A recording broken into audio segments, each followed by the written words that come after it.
The little girl is being held down by her father and her grandfather, and Sandra notices a lump the size of an orange sticking out of her head.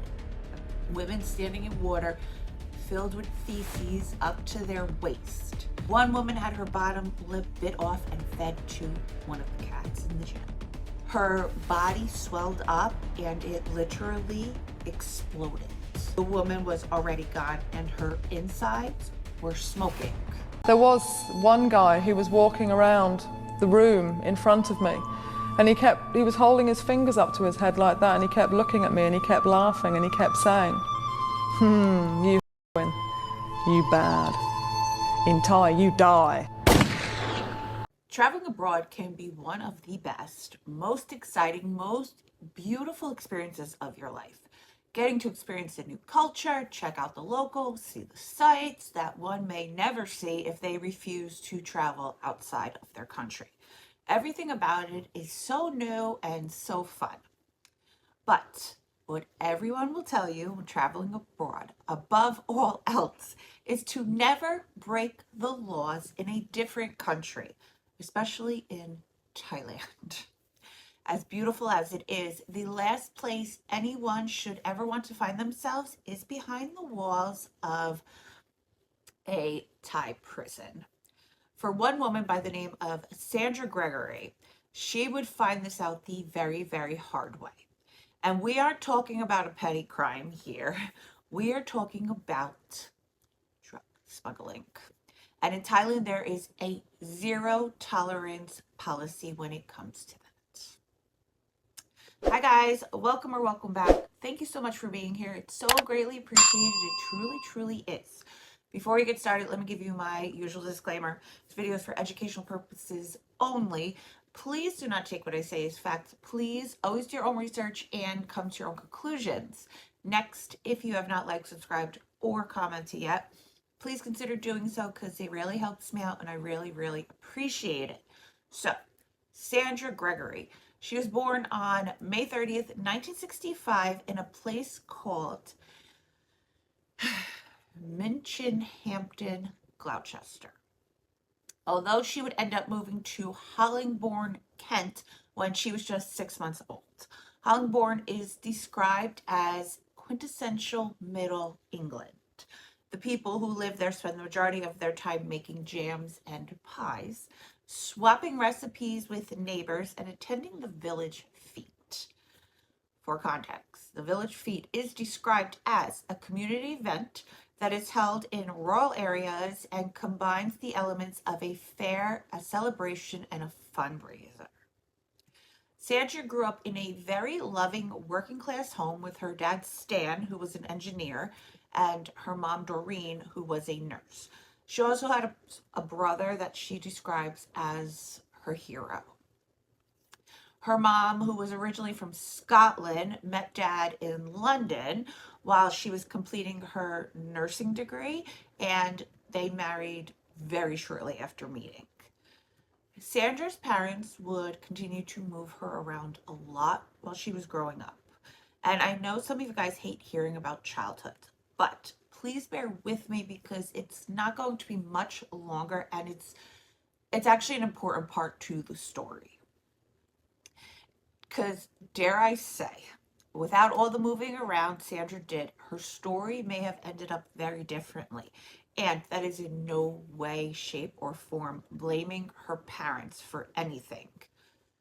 I'm just saying, you'll see as the story goes on, but if she didn't move around so much, I think that her cards would have fallen differently. She ultimately made her own decisions, but it will make you stop and wonder. When she was 14 years old, her family moved her to King Alfred's ancient capital in Winchester, and she was devastated. She would move again from Winchester to Aberdeen in Scotland, then once again from Scotland to America, then back to Aberdeen again. By the time her parents were ready to leave Aberdeen and go back to Scotland, Sandra had had enough and she refused to move with them. She moved around a little bit and she spent some time living with a boyfriend before moving in on her own. One day in November of 1990, Sandra's at home working on her business, okay? She was like the owner or the worker of a small business that bought and sold antiques. A friend of hers by the name of Shanty pulls up to her house in a black Camaro. Okay, he jumps out of the passenger seat, and this very nice looking man with dark hair by the name of John jumps out of the driver's seat. What happens next is rather odd, but I don't believe she would lie about something like this. Okay, she says that Shanty jumps into the driver's seat of the Camaro and takes off, leaving Sandra there with her brand spanking new friend John. Very odd, right? So Sandra and John decide to start getting to know each other because at this point, I guess they're stranded there together. He tells her that his girlfriend of over 2 years had just left him, that he planned to take a 3-month trip to Thailand, but that he's afraid to travel alone. Telling her that he wanted to go there and drown his sorrows in the sun-kissed beaches. So it's at this point that he proposes Sandra go on the trip with him, even offering to pay for her tickets. I mean, I would have red flags, but she did not. Sandra began dreaming about tigers, elephants, rainforests, and sandy beaches. Within 2 days, she had her visa and spending money. She made plans with friends to look over her house, her dogs, her cats, pay her bills for her. And on the day of departure, John and Sandra board a plane to Bangkok. 2 hours into the flight, Sandra could not stand the sight of John and had realized in that moment that she had made a terrible mistake, but told herself that she would find a way to cope. Truth be told, she's on her way to Thailand. What the fuck was she gonna do besides cope? After the plane landed, things only seemed to get worse. John and Sandra didn't have a place to stay, so the two began to make the 5-hour walk towards Bangkok, looking around and enjoying all the sights that awaited her on her new adventure. Eventually, they decided to accept a ride to their destination from this little old man pedaling like one of those trolley bikes. After what seemed like forever, John and Sandra found a woman that agreed to rent them a basement room for 100 baht a day. So at the time, this is around £2 a day.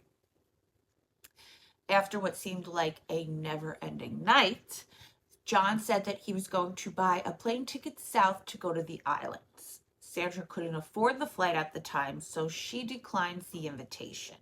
But this was actually a welcome change for Sandra because she couldn't stand John and she was thrilled to watch him leave. After this, Sandra decides to travel 15 hours north of Bangkok to Chiang Rai with a man that she had only met briefly.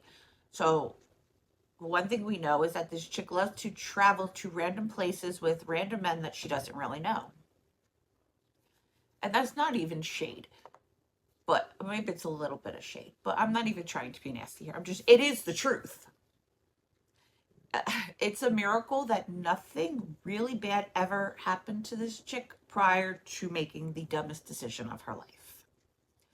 She found herself in a little guest house in the mountains, but it wouldn't be long before her new friend decided to take off as well, and Sandra was once again left to her own devices. So she began starting bonfires at night, sitting around chit-chatting with the guests, the locals, the employees, and shortly after being there, Sandra decided she had had enough of the inn, and she takes off with a French girl she had met while the two were guests at this inn. So this girl, Maria, she's taking her boyfriend on this trip, which is still in the Chiang Rai, but north. So she invites Sandra to tag along. In a few days, Sandra was back on a bus, and within a few hours, she was on to her next adventure. It's actually also important to mention that the French girl and the boyfriend were only staying at this place for a few days, and then they were going back to Australia. So in just a few days, Sandra was going to be left alone again. But and I guess it didn't matter because she was alone to begin with. When the bus dropped them off, the three found themselves just outside this like little street market. Maria buys sweets, breads, fruits, and vegetables and suggests Sandra does the same before they continue their journey to their new home. And with that, the three of them are on their way up into the mountains of San Alo Mai. They pull into the deep forest and get settled into their bamboo huts that were held up by stilts. Maria and her boyfriend leave after a few days, but Sandra couldn't bring herself to leave, and she also didn't have the money to leave. She says that herself. So once again, she stays back. She would end up staying back for another 5 weeks, finding work from women on the mountain in order to survive. She would cut grass for the hut's roofs, dig for peanuts and cabbage, and chop down bamboo to make utensils and to reinforce huts. Her diet while on the mountain consisted of mounds of heavy rice with a few leaves sprinkled on top and thick red hot chili paste. This would be her meal 3 times a day. Ugh. Children of the mountain would often pull caterpillars and other like fat insects off of trees and just pop them in their mouth like it was candy or something. Sandra does comment about how much she loved the peacefulness of the mountains, and that I could absolutely say. It must be so nice. No radios, no telephones, no televisions or newspapers. It was just her and nature for the entirety of her stay. At some point, that even to this day, Sandra is unsure of why, people began bringing their sick children to her. Mind you, she was not qualified to care for sick children. But with that, she probably did know more than the majority of the people that have lived on a mountain, I would assume. But Sandra, being Sandra, filled a bag with bandages, aspirin, chamomile, lavender, and Thai brandy. There was a baby that had an insect stuck in her ear. Sandra poured a little brandy into her ear, and by the next day, the mother returned to tell her how much better the baby was doing. Then there was a boy who put a machete through his hand that Sandra nursed back to health. She would also care for little girls with infected ears after they tried to pierce them on their own with bamboo sticks. But it's this one that got me, okay? I can't. One day, she stumbles across this little girl who could not have been more than 5 years old, okay? The little girl is being held down by her father and her grandfather, and Sandra notices a lump the size of an orange sticking out of her head, okay? So the two men are holding this little girl down, and the father makes a slit in her head. Oh my God, the pain, this poor baby. Green mush and blood oozes from the little girl's head. All I could think about is Dr. Pimple Popper. I swear that's all I could think about. So the father would fill this bamboo leaf up with the blood and the green goo mush, and then take the bamboo leaf and throw it to the pigs before repeating the process again. Okay.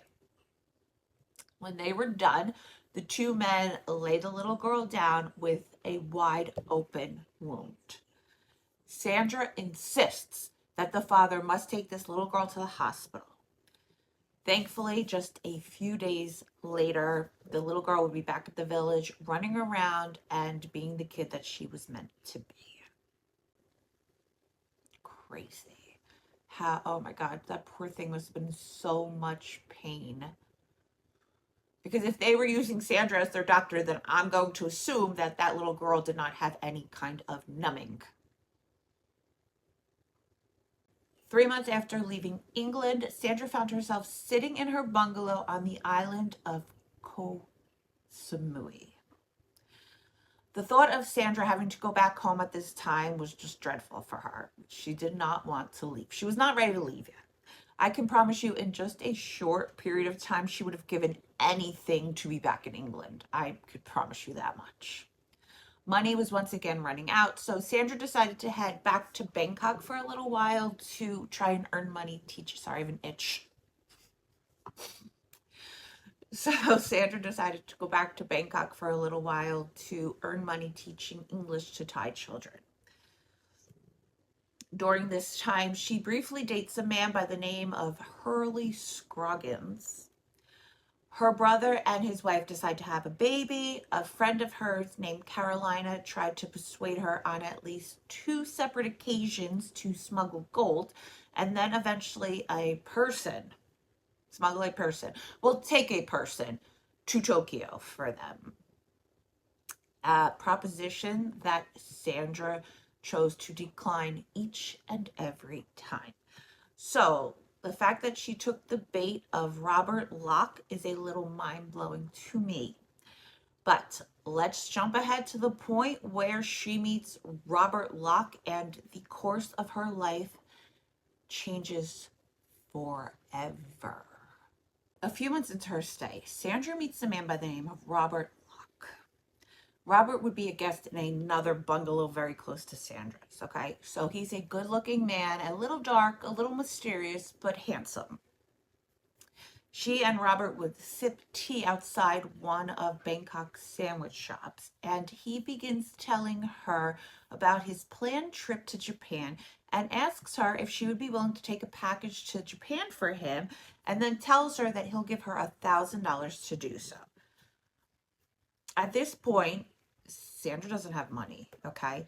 She's kind of ready to go home, and £1,000 is more than enough money for her to get there. She wants to go see the baby. She wants to see her parents. Like, she's ready to go home, okay? At first, she thought the package that he was talking about was fine jewels. And then she sees on his hand this lump the size of a grapefruit, and she realizes what's going on. What on earth have you done to your hand? Did you catch it in a door or something? I hit an artery instead of a vein, he responded. It was at that point that it all clicked for Sandra. Robert was a dealer, and the package he wanted her to bring to Japan wasn't fine jewels. It was drug. Heroin, to be exact. And although reluctant, Sandra agrees to it. So right before they're ready to leave for Japan, Robert shows up to Sandra's hotel room and places 4 small packages, each wrapped tightly in heavy black tape on her bed. Sandra looks at them and she says to him, like, do you expect me to swallow these? Robert looks at her like she's stupid and tells her that she's not going to swallow them because she would choke on them. He then hands her a bottle of lubrication and tells her to insert the 89 grams of heroin. Hopefully you're picking up what I'm putting down. Okay, fast forward to the airport. The day of the flight, Robert and his girlfriend are at one end of a train station. Sandra's at the other end of a train station, okay? They're supposed to meet there to get a ride to the airport together. Because of this mix-up, they were late to the airport, and by the time they arrive, the plane is almost fully loaded, and they're about to take off, okay? So they're at the counter, checking in, getting their tickets, blah, blah, blah, the whole bullshit shebang that you got to go through when you go to the airport, okay? Security guards go up to Robert and ask him to come with them. Then they turn to Sandra and they ask Sandra, are you with him? They truly did not know, which is wild because all she had to do was say no, okay? Poor, naive, 27-year-old Sandra thought the men were there to expedite them towards the plane So, of course, she replies, yes. In her mind, she's like, wow, Robert Locke is so important. He gets VIP escorted to the plane. That's not where they were going. The three of them are escorted to an x-ray room at the airport. As soon as Robert sees the machine, he turns to the customs agents and tells them that he has no idea who Sandra is. He has to catch a plane, and why are they wasting his time with this nonsense? Sandra, obviously shocked, okay, turns to him and says, it's me, Sandra, the girl that you met on the island. We spoke about home. We spoke about England and double-decker buses. We talked about good old English weather. We spoke about your mother. For Christ's sakes, what about the packages in my apartment? I don't know this woman, Robert replies. When the agents ask Ruth, she pretty much has the same response. Ruth, the girlfriend. I don't know what's going on. I don't know her. The agents would later tell Sandra that they were not going to x-ray her initially.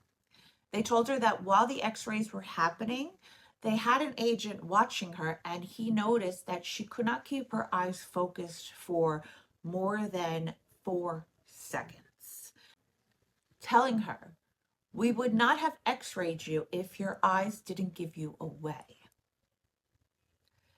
Sandra would later find out that the British Embassy had received a tip-off about Robert Locke and told the Thai drug authorities about it. And that's the reason that they were there waiting for him at the airport. She even states in her book that she believed the Thais were upset that she was the one carrying the drug and not Robert. I feel like this is a story, like a tale as old as time. Like, I've heard this so many times before where they set up these poor, naive mules, really, to be the fall guy. So if anything happens, you get in trouble. And it is what it is. Like, yeah, we took a loss, but we didn't take that loss. After some convincing, Ruth is released without being charged, but Sandra and Robert are a different story. Robert and Sandra are brought back into a room to be photographed. On the wall were rows of pictures of drug smugglers holding up signs. One agent moves the table out of the way while another kicks Robert right in the throat. Robert, while holding his throat, screams, "Did you see that? I'm going to sue. I'm going to press charges." I don't think they give a fuck. I'm just being honest with you. I don't think that they fucking care. I don't think that your lawsuit would go anywhere. I'm just saying, just putting it out there. Next is Sandra. She's told that she would be photographed next, but first, they want the drugs. She's taken behind a screen. She's taken behind a screen with a female officer and a Polaroid. She's told to remove the packages, all 4 of them, while the officer stood there snapping pictures of her. Okay, then she would take the Polaroid. You know, like when a picture's developing, she would like take the Polaroid and she would go like this in her face while the picture of her privates removing are developing. Savage. So savage. Sandra and Robert were then escorted out of the airport to a car and taken to the police station. Once there, they were searched and booked and led to their cells. So, 2 sides of this room consist of bars. The toilet is a concrete spot with a hole in the floor and a cement trough filled with slimy water. The floor is crusty from years of dirt and the water smells putrid. Sandra asks for a pen and paper and writes a letter to her parents that she would later give to a representative of the British Embassy to hand over to them. Writing. February 6th, 1993. To my dearest parents, grandparents, and brother, I'm going to ask you the hardest and very last thing from you all. I do not want you to forgive me. What I have done is not excusable, and above all else, I knew better than to do what I did. I have not been wise, and I am asking you all to please forget that you ever had a daughter, granddaughter, or sister. I know that this will all come as a shock. I am so very sorry for the shame I have brought on you all. I needed to come home with my pride, and this seemed the easiest and quickest way to do it. I have not been well for months now and have been so terribly homesick. I love you all, and God, I do miss you, but please never mention my name again. Try to do as I say and act as though you never knew me and throw any photographs of me away. I cannot do 5, 10, or 20 years like this. You produced a wonderful human being who wanted to change the world, but instead messed it up. I am so very, very sorry, Sandra. The following morning, Sandra was awoken by a metal plate consisting of sloppy rice, overcooked cabbage, and a rat on the floor. She would eventually be taken to Lord Yao's women prison, where she would wait 3 years before her trial would start. At sentencing, Sandra was originally sentenced to death, which is mandatory in Thailand. It's death by machine gun, okay? So, what she says that they would do, they would bend people over a cross, have them hold a Thai orchid in their hand, and they would be in the back. Crazy, crazy. Her sentence would later be commuted to life, then to 25 years, okay? When she asks what Robert received, she was told, wait for it, nothing. Nothing.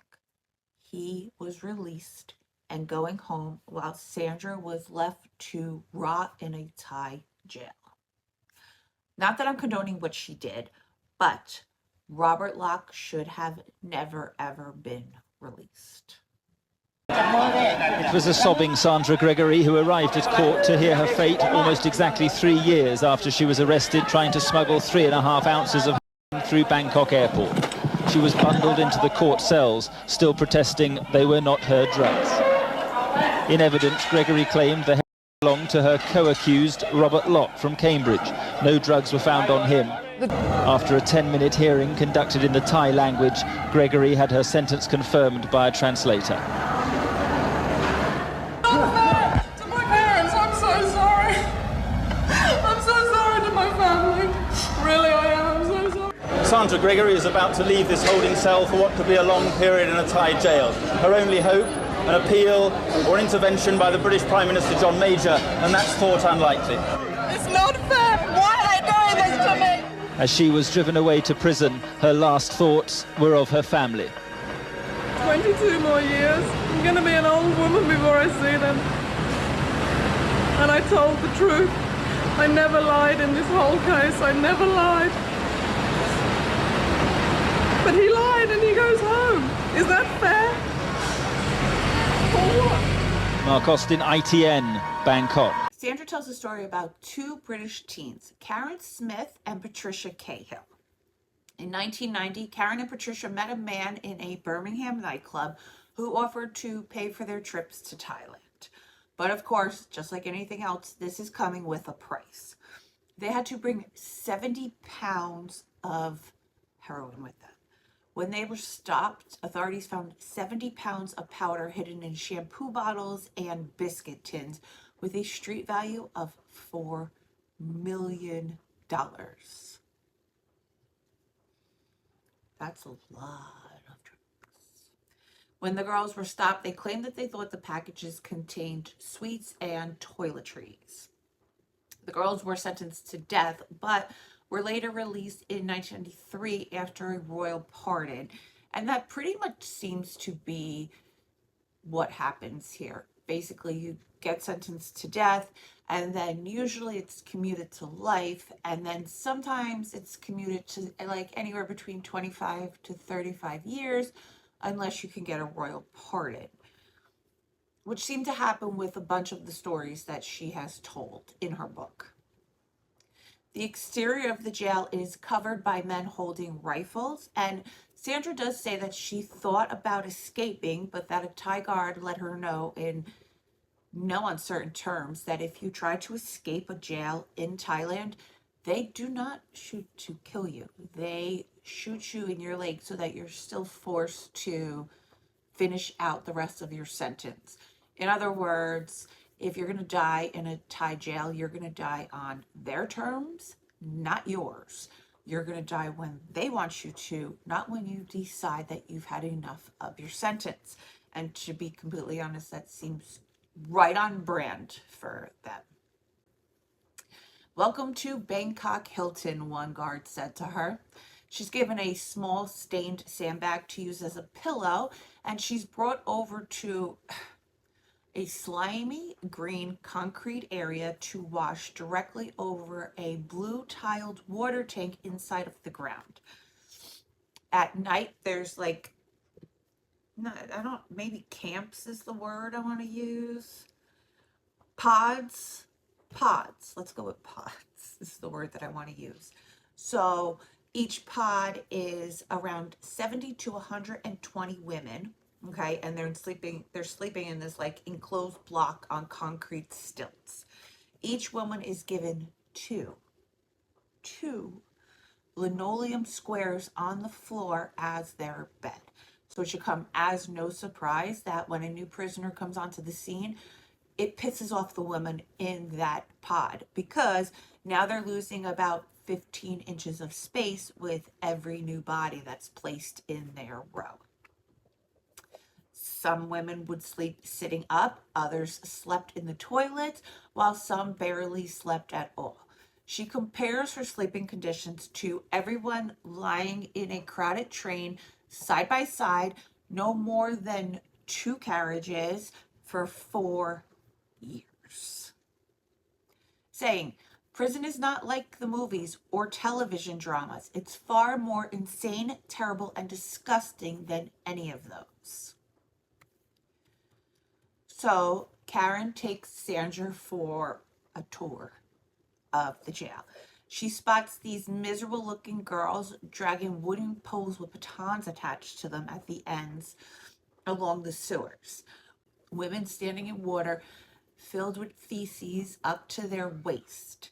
They do this in the mornings, okay, so that the sewers won't back up, and she describes the smell as putrid, which between the bowel movements and the food, yeah. Twice a year, inmates dig up the tank full of poop. The tank is over 10 feet deep, and they have to dig out everything inside of it. They dig out 6 months of shit and carry it away in small buckets. Let's talk about the animals at Lard Yao. Short of bugs, rats, and cockroaches, there are almost as many cats in the prison running around as there are inmates. So much so that most inmates each get their very own pet that they take care of. Sometimes in the middle of the night, guards will come and throw cats into rice sacks and take them out of the jail. Okay, let's talk about the babies at the jail. Along her walk, Sandra passes a floor full of babies. Around 20 infants, she says, okay, laying on their backs in a row while their mothers get ready for work. Their mothers were not officers, though. Their mothers were inmates. Most of the babies were naked, minus a few ripped garments, and none of them had diapers on. If you have a baby, so if you get arrested and you're pregnant, you have the baby in jail, the baby stays with you until, the baby can stay with you until they are 3. If there's nobody in the family to take the baby gets awarded to the state or the, social services is probably what I want to say. If you have children and you get arrested, your kids don't come with you, you need to find somebody to care for your children, or they get turned over to a social services. She sees one mother trying to feed her baby wet, mushy rice. And that's when she tells Karen the baby wants milk. The baby does not want rice. And she's right. She also sees children there as old as 3 or 4. They were born behind the prison walls, and that's the only life that they've ever known. There's also a black market at Lardau.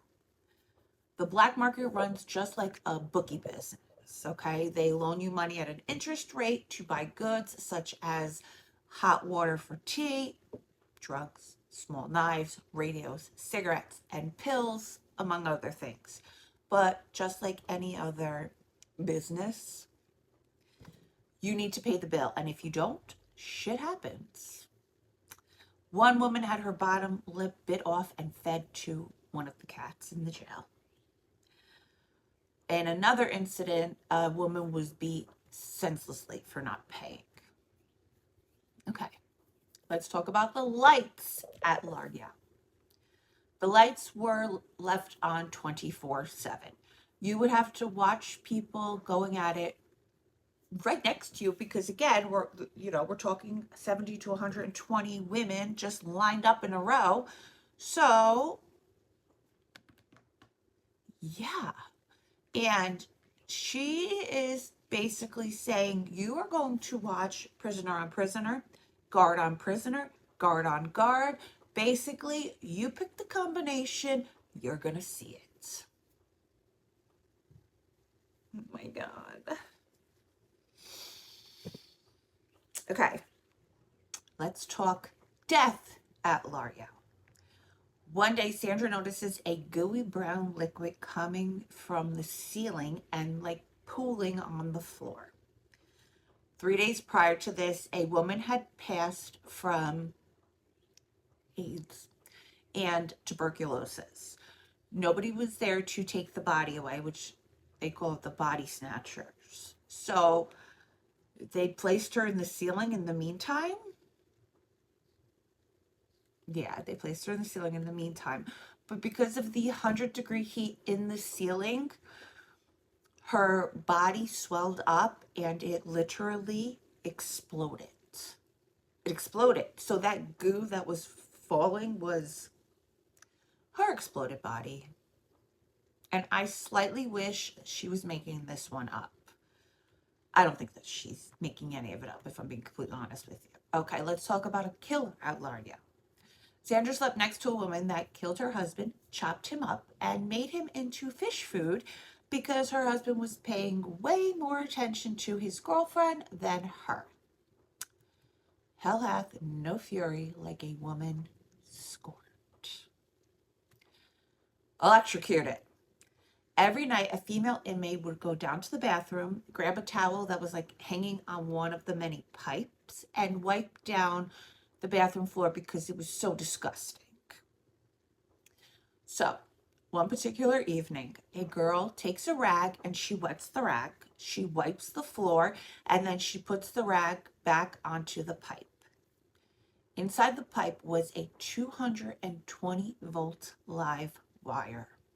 For some reason, the pipe broke that day.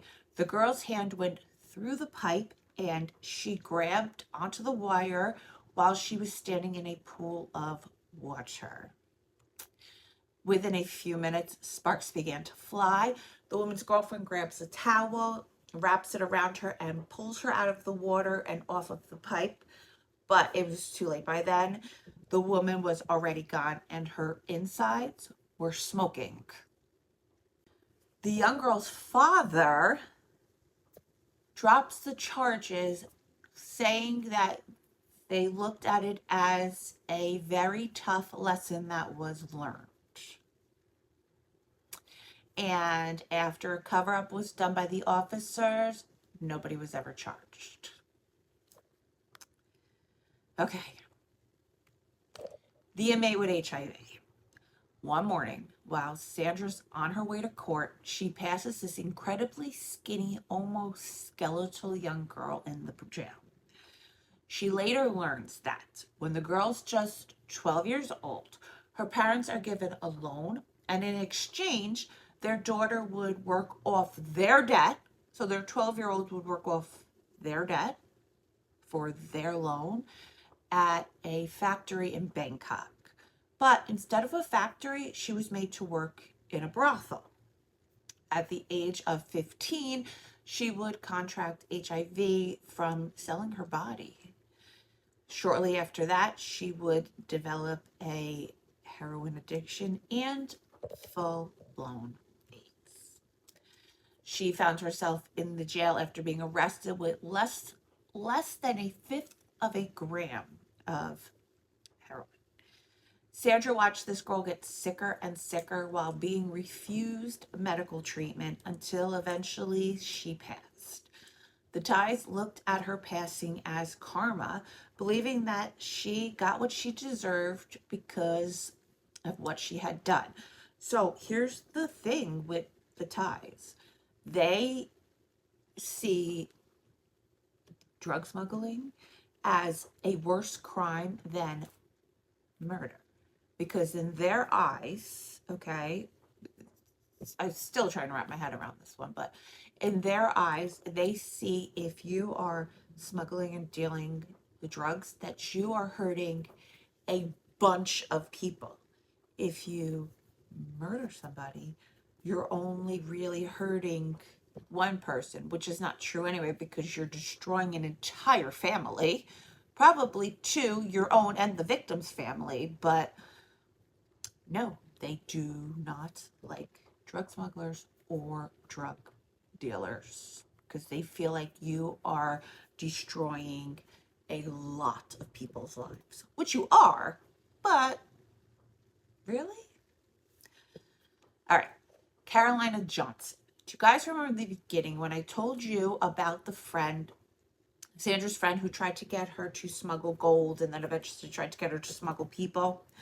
Well, the friend who propositioned Sandra, and Sandra turns her down every single time until she accepted, Robert's proposition. But that's, In late August of 1994, Carolina showed up at Lardau's prison after being arrested trying to smuggle 8 kilograms of heroin.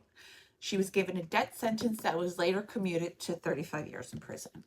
Because that's typically it seems to be typically what happens. I think more if you're not Thai, I feel like if you're Thai, then you're probably going to die in prison. Gregory would spend 4 years, 4 months, and 4 days in Lardau prison. Then on June 5th, 1997, she was transferred to a British prison after an agreement between Thailand and the UK. She would go on to spend another 3.5 years in a maximum security British prison until she was granted a royal pardon by the king. 2 years after her release from prison in 2002, Sandra was accepted into Oxford University, where she earned a geography degree. Flight from Bangkok arrived at Heathrow. The handcuffs for Sandra Gregory were taken on board. But she was home to Britain for the first time in 7 years. 2002, I went to university for a geography degree. So I've spent the last 3 years at university, and that was ceremony for ceremony's purpose, and I wouldn't really go. But my parents are calling it a proud day, so I'm going for them. Today's been a good day. It's been a very good day today. It's been the conclusion of the past 3 or 4 years. It's quite sad in a way.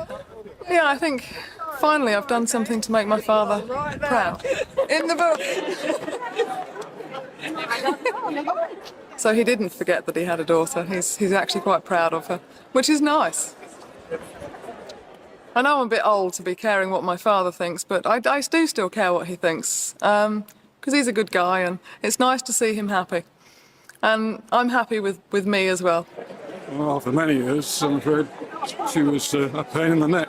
I never dreamed we'd have a day like today, but we couldn't have anticipated a day like today. It was just beyond belief. I mean, our thoughts were so crammed with problems and persuading the King of Thailand to give up. That was our focus. rather nice, charming It moment. is. Yes. It's just wonderful. I want to just end this video by saying that Sandra's story should be a reminder to all of us that we can turn shitty situations around. And I feel like we should all remember that, including myself, especially myself, that we can change our shitty situations. It's never easy, but it can be done. If you guys are still here, thank you, thank you, thank you. I love you and I appreciate you so, so, so very much. Please like, subscribe, and comment if you haven't yet and you feel so inclined to, because it really helps me out and I really, really appreciate it. And until next time, stay safe out there.